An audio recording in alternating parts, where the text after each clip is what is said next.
Hi, I'm Jason Morningstar. And I'm Steve Seghetti. From Bully Public Games, and we're going to be demoing our new game, Grey Ranks. So Grey Ranks is a game about being child soldiers during the Warsaw Uprising of 1944. So you've got youthful enthusiasm, optimism, romance, and love intersecting with war and the finality of war. And where those things come together, there's a lot of compelling play. Central to play is the grid, and the grid is a reflection of your character's emotional state, sort of your internal life. So it has two axes, love and hate, and exhaustion and enthusiasm.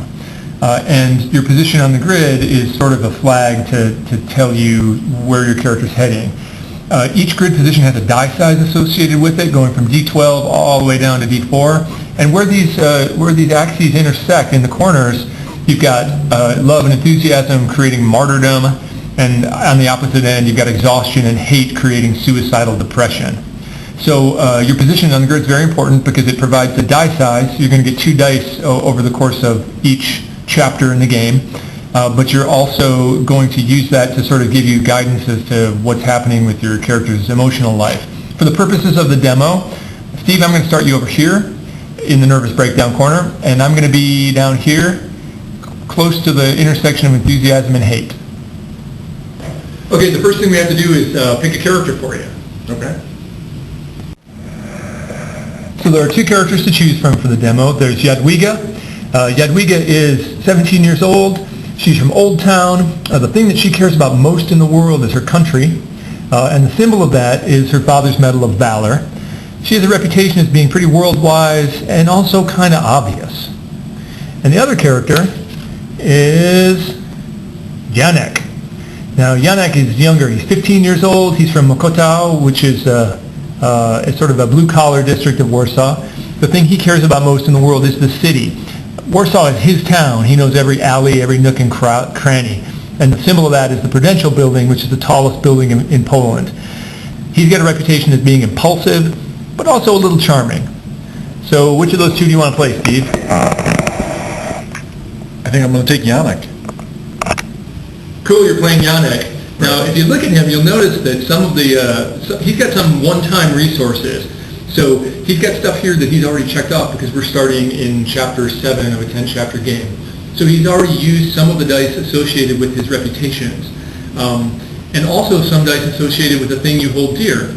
In fact, the thing you hold dear, your city, you've already invoked it in play, and you've already threatened it in play. So the only thing you have left to do with that is Destroy it. Destroy it. Now, if you choose to do that, you're going to get to replace any die that you use in the game with a 12-sided die, right, which is a good deal. And you may find that has to happen. Also, you have some dice associated with one of your reputations. You've got a D8 and a D10 in your impulsive, and what's going to happen is if you invoke that, you're going to get a bigger die to roll, and you're going to grow up a little. Janek's going to change from being impulsive to being something else. Okay. Okay, one last thing before we get started. You need to pick some situation elements. I want you to pick 2 of these pictures that you think are interesting. This is all art from the game. Nice. Let's see, I'm going to go with this one. Okay. And this one. Awesome. Okay, go ahead and turn those over.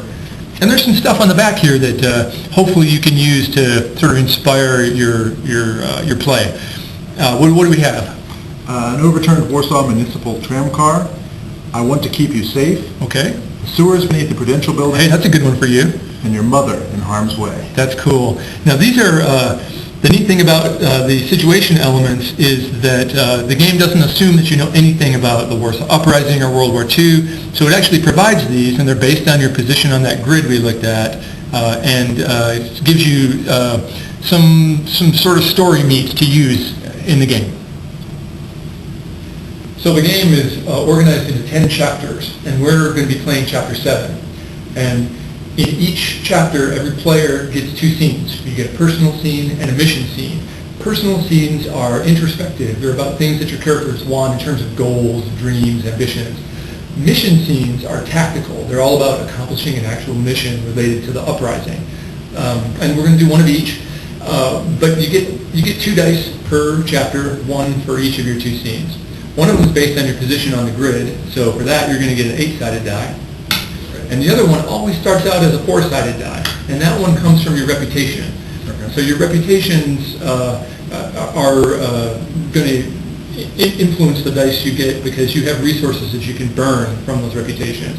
So you can always roll this, but you can also use larger dice by using one-time resources, which you're going to want to do because we're in Chapter 7, which means that the target number to succeed in anything is a 7 or better.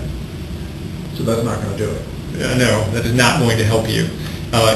Now, there are times when you want to fail, and then that would be great. But if you want to succeed, you need to do something to change that, which means you either need to use one of your reputations or you need to invoke the thing that you hold dear. And if you do that, you're going to get a D12. You still need a 7 or better. You got a good chance, but you're literally destroying the thing that Yannick cares about most in the world. Right. All right? Mm-hmm. Cool, let's get going. How about a personal scene? Okay. All right. Okay, personal scene. I'm going to be your mom, and you be Yannick. I'm Yannick's mom, and this is a couple of years ago. With a personal scene, you always declare a very clear stake. And in this case, what that stake is whether you get her blessing to go and join the Grey Ranks, or whether you have to go and never come home because she forbids it. So success is important here for sort of the overall growth of your character, right? And you're going to devote one of those dice to it. So let's just role play a little bit. Okay. Yannick, I forbid it. I will not allow you to join the Grey Ranks. Mother, I must go. If I don't, everyone is in danger. You're in danger. I'm already in danger. Think of your family. If you leave, if you abandon me, how will I survive? Survival won't matter if Warsaw is destroyed. It's ridiculous. The family comes first. Your notions of patriotism are outmoded. Your love for this city is absurd. What about your family? I won't let you go. I won't let you die. I won't let you rot in a German prison like your father. If I go with your blessing, I can't die. Okay, time to roll a dice. So which of these dice are you going to use? Well, I want to succeed, and a D4 is not going to do it, so I think I'm going to burn the D8 for my reputation and change from impulsive to calculating. That's really cool. I've thought all this out. I know exactly what I'm doing. So you're going to swap the D8, or the D4, turn it into a D8, yeah, and then let's see if you succeed or not. All right. You need a 7 or better. No! Dude, you got a 5. Now, either you can accept failure here, or you can use some other resources. You've still got a D10, and you've got the thing you hold dear. Well, I'm going to go for it with the D10. Okay. Hey, it's a demo. Right. Oh, dude, that would be a 2. You are still failing. I think I fail. All right. I'm not getting her blessing. Yannick, if you walk out that door, don't come back. I don't have any choice. I'm going with or without your blessing. I'll do my best to keep you safe.